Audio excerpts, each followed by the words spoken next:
là où on va aller, ça va être un petit peu... Là, on va rentrer vraiment dans l'industrie 4.0, dans ce qu'on va aller, puis je prendrai des lunettes un petit peu particulières pour vous montrer tout ça. Donc, ben voilà, on est parti en 2010 d'un terrain vague, hein, et il faut reconnaître que les premiers jours où on est arrivé ici, on s'est quand même un petit peu gratté la tête, et on s'est dit, à l'époque, on était un peu plus jeune, on s'est dit, on y va. Hein. On s'est dit, on y va, mais on était un petit peu soucieux, et tout s'est très bien passé. Donc la première chose qu'on a fait, c'est qu'on a défini notre projet, celui où vous êtes ici.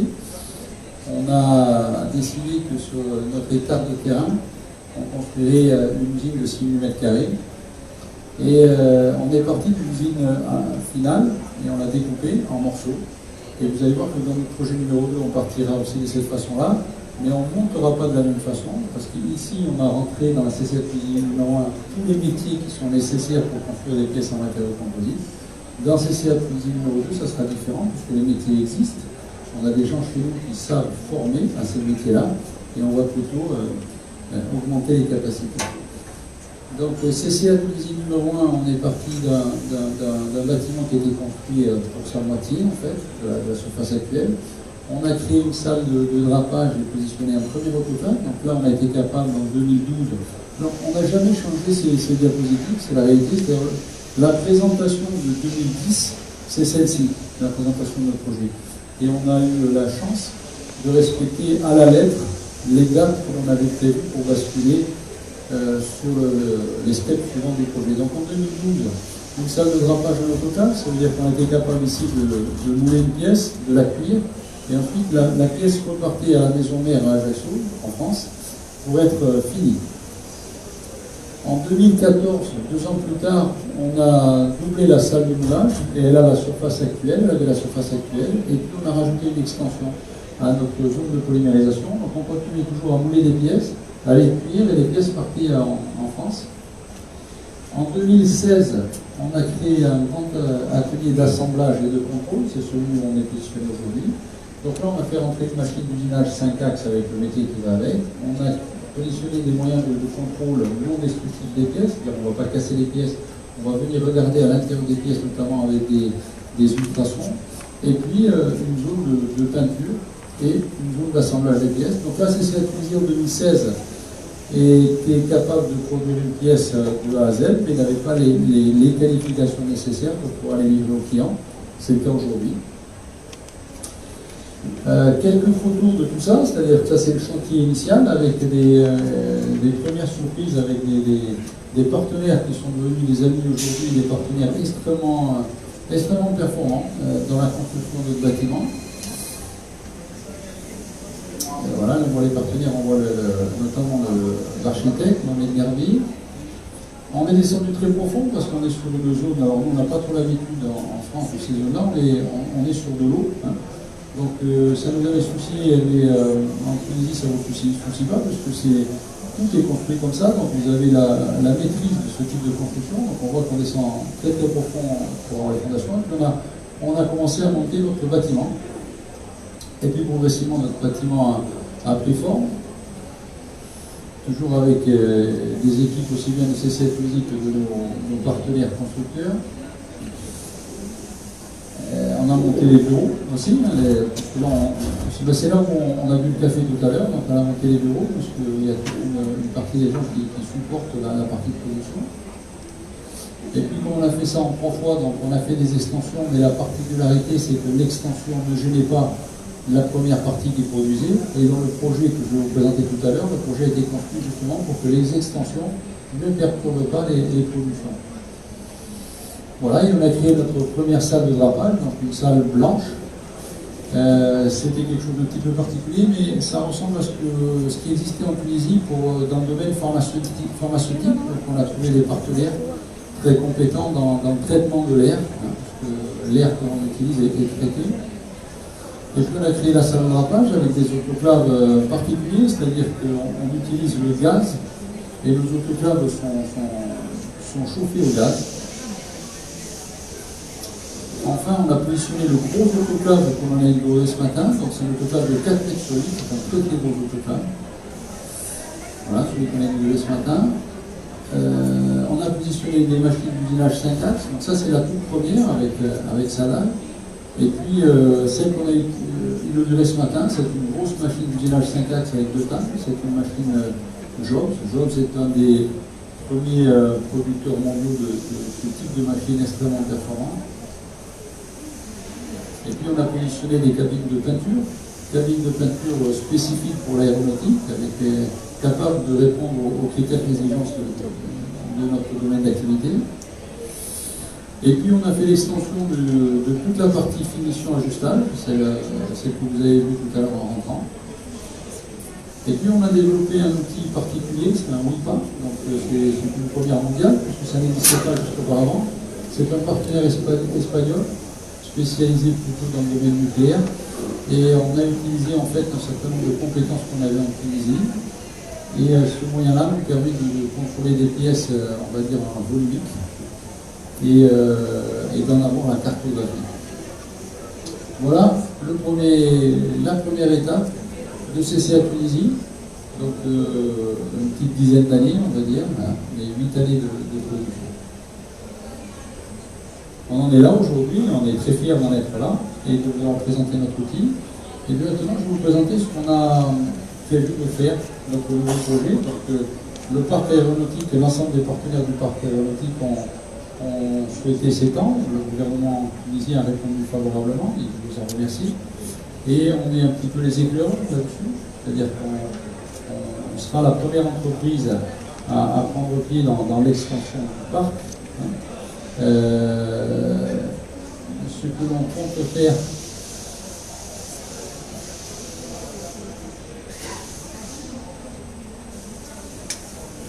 je vais vous présenter ici. Donc voilà, bien évidemment Tunis, parc aéronautique Enreda. Voilà la zone en bleu, la zone d'extension du parc aéronautique actuel. Nous sommes ici, le bâtiment actuel. Le bâtiment futur sera construit sur 2 hectares de terrain. Alors, on sera juste, notre parcelle sera coupée par la route, mais par contre, en tout cas, c'est les sujets qui sont en discussion aujourd'hui pour pouvoir fermer l'ensemble. Le bâtiment que l'on va construire, c'est un bâtiment, alors chez nous, comme ailleurs, dans n'importe quelle industrie, les flux sont très importants. C'est-à-dire qu'on ne va pas perdre de temps, on va essayer de ne pas avoir de pièces qui se croisent. Et donc, le flux a été pensé de manière optimum et l'extension a été pensée de manière optimum. Donc là, c'est un premier bâtiment que l'on compte construire en U. Dans ce premier bâtiment, on va voir qu'on a une zone de réception matière avec des chambres froides puisque la matière est congelée, c'est-à-dire le tissu carbone est imprégné de résine et pour éviter que la résine durcisse, c'est congelé à moins 18 degrés et tant que c'est à moins 18, le phénomène de durcissement ne se fait pas. Donc on a des chambres froides que l'on visitera tout à l'heure de manière virtuelle. Ensuite, on a une zone de magasin, de réception, où on va décongeler le tissu et commencer à le travailler. Ensuite, on a notre salle de drapage, de moulage, assistée de laser, bien évidemment. Ensuite, on aura une première salle de polymérisation, et dans un premier temps, nous aurons 2 autoclaves dans cette salle de polymérisation. Un atelier d'usinage 5 axes. Un atelier de contrôle non destructif et un labo de manière à contrôler nos pièces, un atelier de peinture, et une fois que les pièces auront donc été moulées, cuites, usinées, contrôlées, peintes en peinture primaire, on va rentrer dans l'atelier d'ajustage. Une fois que l'atelier d'ajustage, donc là on va assembler les pièces métalliques et composites. Ensuite on arrive au magasin et aux expéditions, et les camions feront partir les pièces vers nos clients. Alors notre bâtiment a été construit de manière optimum en termes de sécurité vis-à-vis du risque de feu. C'est très important, on parle des risques, mais le risque de feu existe aussi. Et donc là on a des bâtiments qui seront isolés, notamment toute la partie servitude. On aura bien évidemment des vestiaires, des aires de vie et des bureaux. Donc ça c'est la phase 1. On pense qu'on arrivera à ça en 2021 avec 6 000 m² couverts. La phase 2, c'est celle-ci. Donc on vient rajouter, on est venu rajouter cette partie-là. Donc on est venu doubler ici. Et on est venu rajouter cette partie-là. Donc on a agrandi la salle de drapage et on a agrandi l'atelier d'ajustage. Donc on a agrandi nos capacités d'usinage. Et tout ça, on le fait en laissant des murs. Et une fois qu'on a fait les surfaces, on fait tomber les murs. Et là, on a notre phase 2, qu'on imagine en 2024, où là, on sera à peu près à 9 000 m² couverts. La troisième phase, c'est celle-ci. Toujours pareil, on construit la troisième planche ici, et on vient fermer le mur ici. On a toujours les cloisons, et une fois que les travaux sont réalisés et que les moyens sont en place, on fait tomber les cloisons. Et on a l'atelier dans sa dimension finale. Donc ça, c'est ce qu'on obtiendra normalement en 2027. On sera à peu près sur 12 000 m² couverts.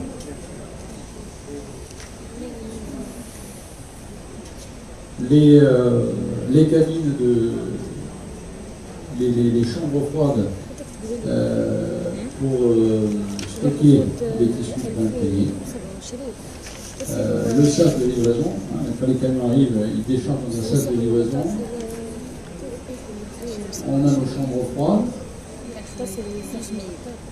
On a nos sacs de décongélation.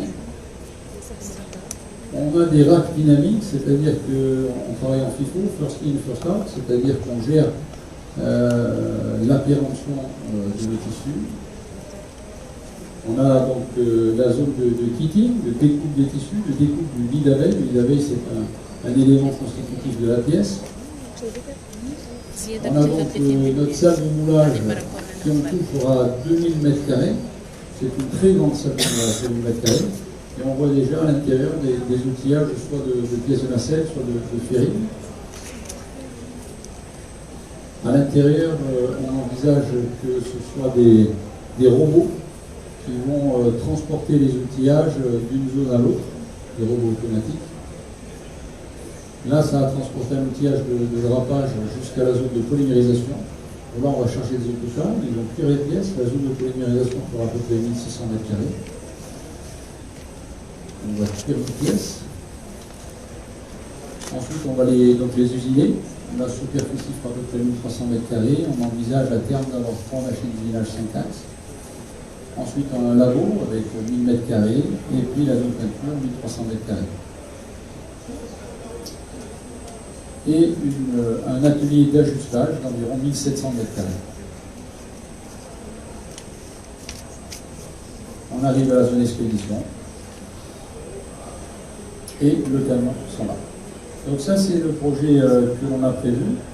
Et aujourd'hui, on a la possibilité, quand on prévoit des projets comme ça, de se projeter à l'intérieur pour identifier ce que l'on pourrait optimiser, ce que l'on ne voit pas suffisamment. Et ça évite ensuite de devoir recasser des cloisons ou de se dire un secteur est pas suffisamment grand et l'autre est trop grand.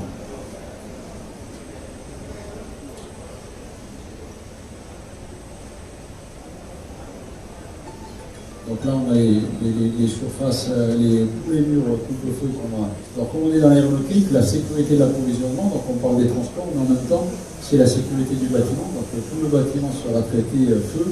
C'est-à-dire qu'on a des zones qui sont totalement indépendantes et que si on a un feu dans une zone, on souhaite pas avoir, les autres zones sont protégées. Voilà le bâtiment du haut. Les différentes phases, donc là on est dans la phase 2 et là on va rentrer dans la phase 3. Donc voilà notre bâtiment. Bien évidemment, il sera natif 4.0, le bâtiment. Et là, on voit l'entrée du bâtiment que l'on imagine réaliser. Vous avez vu sur les présentations vidéo de 2021 de 2020 à 2027. L'usine ici en Tunisie, elle est stratégique pour notre groupe. Elle représente pour nous la tête de pont pour la production des fortes cadences pour le Tchad. Et pour la Tunisie, c'est aussi une usine qui est importante puisqu'elle est positionnée sur un secteur industriel stratégique et prioritaire en Tunisie. Elle est aussi sur un secteur à très fort contenu technologique. Vous avez vu également qu'on parle beaucoup de 4.0, donc on est également passé sur cette démarche-là. Et puis ça représente aussi pour nos futurs employés des perspectives d'emploi, des perspectives d'embauche, de formation. Alors le projet Corse Composite Aéronautique en Tunisie a démarré en 2010. Le chantier a été lancé en 2011 et 2011, il y a eu le 14 janvier qui a pu en fait nous donner des incertitudes, mais nous n'avons pas en fait changé de cap. Nous avons continué le projet comme ce qui était prévu au départ, et nous en sommes aujourd'hui très contents. Nous employons ici sur le site un peu moins de 200 personnes, 170 pour être plus précis, et nous devrions arriver à 200 personnes à un horizon de 18 mois. On a été très bien accompagné par les institutions tunisiennes à tous les niveaux de l'État. Et je profite aussi de cet événement pour souligner l'engagement de tous les collaborateurs du groupe CCA qui font le transfert technologique vers CCA Tunisie, mais également les collaborateurs de CCA Tunisie qui sont les premiers réalisateurs de ce projet. Donc Corse Composite Aéronautique, c'est une solide expérience au service de l'innovation, un outil industriel de développement global adapté au marché aéronautique qui nous permet d'être spécialiste en pièces complexes. La révolution, le retard qu'on aurait pris. Donc je dois vous dire la vérité, on n'a pas pris de retard avec la révolution. C'est-à-dire qu'on avait lancé le projet avant la révolution, et lorsqu'on était en phase de conception du projet, il y a eu la révolution en Tunisie. Donc la question s'est posée d'arrêter le projet. La question s'est posée d'arrêter le projet, et on avait à côté de nous des partenaires qui ont arrêté le projet. On a décidé de continuer le projet. Et donc là, on était en phase de conception, c'est-à-dire que les gens qui travaillaient sur le projet étaient des architectes, des ingénieurs béton, des choses comme ça, et eux ont travaillé avec nous. Au lieu de se rencontrer à Tunis, on se rencontrait souvent à Marseille, à l'aéroport de Marseille. Ils ont continué à travailler avec nous, et le projet a continué à se concevoir. Et lorsqu'on a commencé à devoir creuser pour faire les fondations, les choses s'étaient un petit peu stabilisées. Donc on n'a pas pris de retard avec la révolution. Ce qui s'est passé, et c'est normal, c'est qu'on s'est posé la question de continuer ou pas. Après la révolution, ce n'est pas à vous que je vais expliquer ça, c'est qu'il y a eu des événements un petit peu sociaux qui étaient un petit peu compliqués. Nous aussi, nous en avons eu. Et là, c'est une période qui a été assez compliquée pour les entreprises extérieures, entre autres, pour toutes les entreprises, je crois, pour les entreprises extérieures, où tout le monde pensait que le Père Noël arrivait demain matin. Voilà. Et le Père Noël n'est pas arrivé, donc voilà, on reste une industrie. Voilà.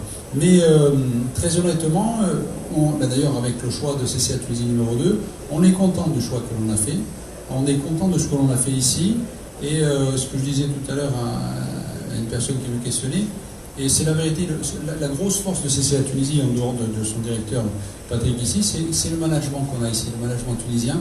On a des femmes et des hommes, parce qu'on a pas mal de femmes et des hommes de très bonnes compétences et très fidèles. Donc c'est ce qui fait qu'on a la livraison directe, ça veut dire c'est deux choses très importantes. En termes d'image, c'est monstrueux l'image que ça renvoie positive sur une entreprise et aujourd'hui sur la Tunisie. Vous imaginez, il y a deux constructeurs mondiaux dans le monde qui fabriquent des avions commerciaux, c'est Airbus et Boeing. Et aujourd'hui, on a fait accepter, parce que tout seul on ne peut pas décider ça, on a fait accepter aux clients Airbus que des pièces arrivent de Tunisie et sont montées directement sur les avions. C'est pas qu'il est méchant Airbus, c'est qu'il a 50 avions à 320 tous les mois à livrer, 10 avions à 350 tous les mois à livrer, 4 avions à 330 tous les mois, donc et puis les gens qui achètent ces avions, se trouvent dans le monde entier, n'acceptent pas qu'on prenne du retard. Donc on a démontré par la qualité de ce que l'on a fait ces dernières années et par la performance qu'on a démontrée aujourd'hui en Tunisie, qu'ils peuvent nous faire confiance. Donc ça, en termes d'image, c'est important.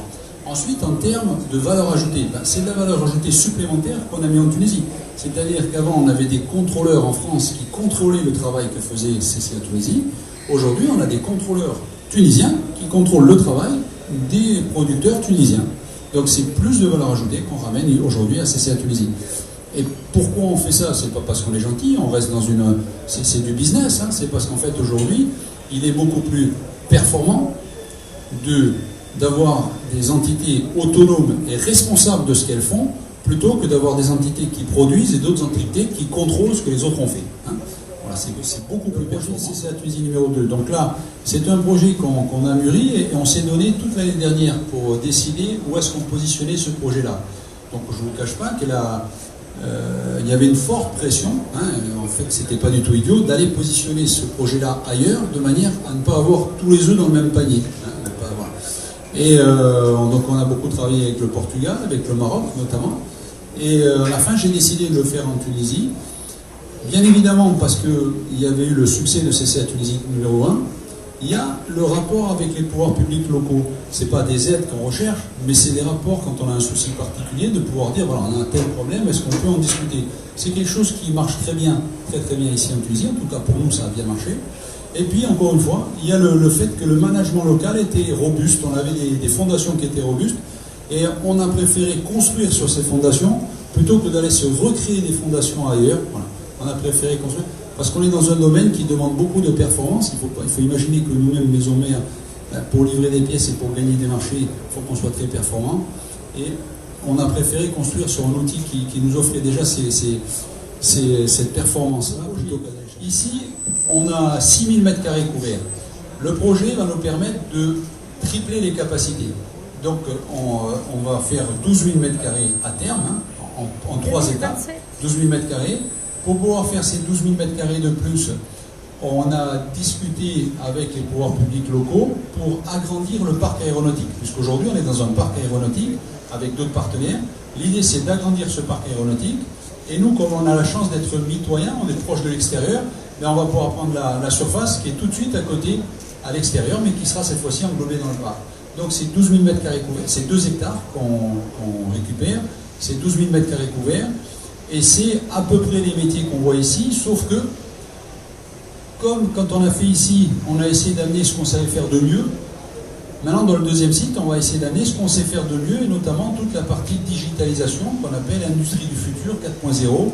Et c'est quelque chose c'est des concepts qui sont pas si compliqués que ça, c'est en fait ne pas utiliser les hommes pour aller chercher des données. Et une fois qu'on a récupéré toutes les données, on est tellement fatigué qu'on ne sait plus quoi en faire, c'est que les machines récupèrent les données et que les hommes travaillent avec leur tête et prennent des décisions. C'est ça l'industrie 4.0 et c'est ce qui nous amène plus de performance. Et donc cette nouvelle usine, on a la chance, c'est qu'on est en train de faire basculer nous le groupe sur l'industrie 4.0 et donc d'ici à peu près 1 an à 2 ans, quand on aura fini de fabriquer le bâtiment, là on sera en plein dedans, on pourra faire bénéficier CCA Tunisie de toutes les avancées qu'on a fait. Sur le site, on est 170 personnes et on compte monter à 200. Et donc sur le site en face, puisqu'on va tripler, on montera à terme 400 personnes de plus, ce qui pourra faire au maximum 500 à 600 personnes. Alors, je pense qu'il ne faut pas regarder ça par le nombre d'emplois, parce qu'il faut regarder ça plutôt par la qualité des emplois qu'on amène. On est ce que l'on amène, c'est de la forte valeur ajoutée technologique. C'est du composite, très très léger, très particulier, c'est pas très répandu, et c'est avec ça qu'on fabrique les avions de demain. Donc je pense qu'en termes de message, c'est plus le message de ce fort contenu technologique que l'on amène en Tunisie, plutôt que du nombre de personnes. Hein. Vous savez que le nombre de personnes, c'est important, mais ça peut disparaître du jour au lendemain si ailleurs on fait la composite. On l'utilise pour sa performance. Pourquoi? Parce qu'à la différence du métallique, quand vous prenez un barreau métallique, vous pouvez le couper dans n'importe quel sens, ça a toujours la même caractéristique. Le composite, si vous rentrez dans notre atelier, vous allez voir qu'on fabrique, en même temps qu'on fabrique la pièce, on fabrique le matériau. Il faut imaginer des tissus, sauf que les fibres sont en carbone. Alors il y a différentes fibres, différentes épaisseurs, différentes... Et on utilise ces fibres-là, et la manière dont on positionne ces fibres sur un outillage, ça crée la matière, et ça crée la pièce aussi. Et pourquoi le composite est performant? C'est parce qu'on va mettre la matière, la résistance de la matière, exactement au bon endroit. Et là, on n'en a pas besoin, on n'en met pas. Donc, au lieu d'avoir des caractéristiques homogènes, c'est ce qu'on a sur une pièce métallique, on a des caractéristiques qui sont totalement différentes dans un sens et dans l'autre. Ça, c'est la création on va dire, de la coque en composite. Ensuite, cette coque en composite, on va venir l'usiner comme une pièce mécanique, sauf qu'il y a des caractéristiques particulières pour le composite. Hein. On va venir l'usiner et on va venir l'équiper. Avant ça, on va la contrôler. Pourquoi est-ce qu'on ne contrôle pas les pièces métalliques de manière aussi importante que les pièces en composite? Parce que quand on fabrique une pièce en composite, on fabrique la matière. Le métallique, vous avez un barreau métallique qu'un fournisseur a fabriqué en Hollande, il a vérifié la qualité de la matière. Vous usinez cette matière-là. Nous ici, la matière elle est créée ici, c'est la façon dont on empile les plis. Donc comme la matière est créée ici, il va falloir contrôler la santé de la matière. Il y a deux façons de faire. On coupe, et on regarde dedans, mais une fois qu'on a coupé, la pièce elle est morte. Ça arrive, on le fait des fois, hein, en levée de doute.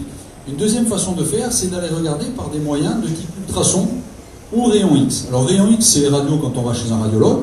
Ultrasons, ce sont des ultrasons qui vont traverser la pièce et qui vont laisser un impact. Et on va regarder cet impact-là, et par comparaison avec des échantillons sur lesquels on connaît des défauts, on va comparer, on va identifier ces narrations. Aujourd'hui, la valeur ajoutée amenée ici, c'est à peu près 50% sur une pièce, d'accord? Donc c'est beaucoup, hein, c'est beaucoup. La deuxième question que vous me posiez, c'était est-ce qu'on utilise des services en Tunisie? Alors, la matière, c'est très très particulier. Il y a 2-3 fournisseurs au monde de matière. Donc la matière arrive de l'extérieur, hein, comme voilà. Chez nous aussi en France, la matière peut arriver des États-Unis, tout dépend du producteur de l'avion, hein, du constructeur d'avion. Quand c'est un avion américain, généralement la matière a été qualifiée par un fournisseur américain. Voilà. Et quand c'est en France, c'est plutôt un fournisseur français, européen on va dire. Donc la matière, on ne peut pas l'acheter en Tunisie. Tout ce qui va autour de la matière, c'est très pointu. Ça n'existe pas en Tunisie en tant que matière première. Par contre, ce qui existe en Tunisie, ce sont des partenaires comme CCA qui, au lieu de produire des pièces en composite, produisent des pièces métalliques, soit de la tôlerie, soit de la mécanique. Et on en a sur le parc ici. Il y a une société qui s'appelle Fijac Aero, il y a une autre qui s'appelle Mecachrome. Et donc on va utiliser les compétences locales pour fabriquer des pièces aéronautiques. Eux-mêmes sont qualifiés comme nous par des grands constructeurs. Donc on a le droit d'utiliser les pièces qu'on achète chez eux. Et on fait l'assemblage de ces pièces-là sur nos pièces en composite pour livrer en termes de clients. Vous avez Airbus, vous avez Boeing, vous avez Dassault, ce sont des grands constructeurs d'avions. En termes de concurrents, on a un concurrent en France et on en a partout dans le monde. Hein. On a des concurrents aux États-Unis, des concurrents au Japon, des concurrents en Autriche. Voilà. En fait, la particularité de notre activité, c'est qu'on n'est pas des grands acteurs sur le composite. C'est un domaine qui est très nouveau, on va dire. Et donc nos concurrents sont souvent beaucoup plus gros que nous, et donc c'est pour ça que la valeur ajoutée qu'on amène est plutôt en amont, sur la recherche et le développement de solutions un peu particulières, un peu innovantes, et puis en aval, des capacités de production au moindre coût, pour arriver à concurrencer d'autres pays qui se positionnent sur le marché aéronautique. En fait, on a notre core business, c'est-à-dire les sous-ensembles sur lesquels on est performant pour les développer, sont les trappes de train d'atterrissage. Donc, principalement les trappes avant, ce sont les pièces qui s'ouvrent pour laisser sortir les trains d'atterrissage. Donc ces pièces-là, en sortant sur la gauche, vous avez les trappes de train d'atterrissage de l'Airbus A320. Tunisair utilise des Airbus A320. Tunisair a des A330 aussi. Nous fabriquons les trappes de train d'atterrissage A330. Donc la particularité, c'est que ces pièces-là, nous les avons développées. Donc on les a développées. On a développé le processus de production, mais attention, c'est assez normé, on ne fait pas ce qu'on veut. Par contre, on va amener des innovations particulières sur le processus. Mais le processus en lui-même de cuisson d'une pièce en composite est un processus qui est très normé, on ne peut pas faire ce qu'on veut. Hein.